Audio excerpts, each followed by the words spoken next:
Bodhisatwa pernah terlahir sebagai dewa pohon yang berada di tepi kolam. Di dekat pohon dan kolam itulah hiduplah seekor bangau, ikan, dan kepiting.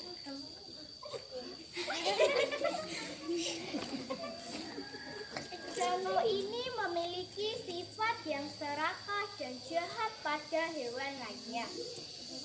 Pada suatu hari, bangau bergumam di dekat pohon dan Bodhisatwa mendengarnya. Bagaimana caranya agar aku dapat menyantap ikan dalam kolam itu? Kemudian Bodhisatwa merenung di pinggir kolam. Muncullah ikan dari dalam kolam dan melihat bangau sedang melamun. Ikan pun berkata kepada bangau, "Sedang memikirkan apa kau, bangau?" Bangau menjawab, "Aku sedang memikirkan nasib kalian ikan-ikan di dalam kolam ini. Air semakin sedikit, makanan semakin sedikit. Aku akan memikirkan bagaimana nasibnya nanti." Ikan berkata, "Terus bagaimana caranya agar kami dapat hidup dengan baik?" Bangau berkata, "Apabila kalian percaya dengan nasihatku, kalian akan hidup dengan baik. Kalian akan kubawa ke kolam yang luas dan banyak terataknya. Kalian akan kubawa terbang dengan paruhku." Apakah ikan percaya dengan kata-kata bangau? Ikan berkata, "Sejak dahulu, bangau tidak pernah memperhatikan keselamatan ikan. Bahkan sejak dunia ini terbentuk, bagaimana kami percaya padamu, bangau?" Bangau menjawab, "Aku tidak memaksa kalian. Kalau kalian tidak percaya, kirimlah ikan untuk melihat kolam terlebih dahulu." Akhirnya, satu persatu ikan dibawa oleh paruh bangau terbang menuju kolam yang luas. Namun, sebelum sampai pada kolam, ikan itu dimakan oleh bangau.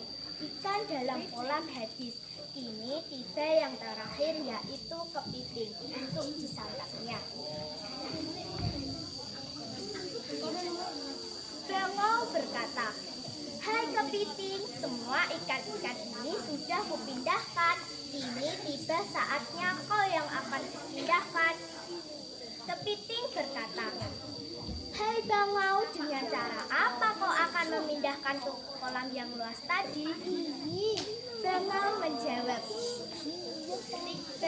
menjawab, "Aku akan membawamu dengan paruhku sama seperti ikan-ikan tadi." Kepiting berkata, "Aku tidak mau, aku takut jatuh. Aku mau kau pindahkan asal aku berpegangan pada paruhmu." Bangau berkata, "Baiklah, silahkan berpegangan. Kita menuju kolam yang luas." Akhirnya, bangau terbang dengan membawa kepiting yang berada di atas paruhnya. Namun, sebelum sampai pada tepi kolam, kepiting melihat banyak tulang-tulang ikan yang berserakan. Kepiting berkata, "Loh, itu tulang-tulang sahabatku. Oh, ternyata kamu jahat. Kamu bohong. Kamu telah memakan ikan-ikan semua." Bangau berkata, "Hahaha, aku akan menyantapmu sekalian, kepiting. Teman-temanmu sudah kusantap dan rasanya sangat nikmat." Hahaha. Kepiting berpikir, "Kini tiba saatnya kau bangau merasakan pembalasanku. Kau akan mampus." Tanpa pikir panjang, kepiting langsung mencekik leher bangau dan matilah si bangau yang jahat.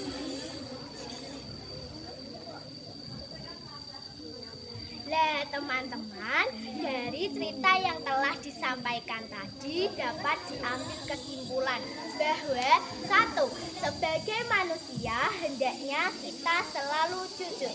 Dua, janganlah pernah membohongi orang lain. Tiga, akibat jika kita berbohong adalah celaka. Untuk itu kita harus selalu jujur. Dari cerita tadi, sikap Bango yang sangat jahat, serakah, dan suka berbohong, sehingga akibatnya Bango menjadi celaka.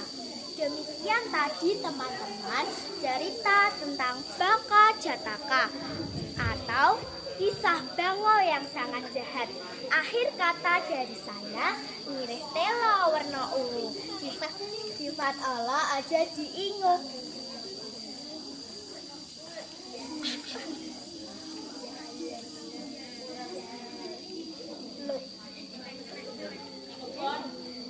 Turut kebenamu jamur. Ayo podo tumindak jujur. Budal lunga menyang Cianjur. Tumindak apik bakale makmur. Sabi sata bawan rusuki tata. Semoga semua makhluk hidup berbahagia. Sadu.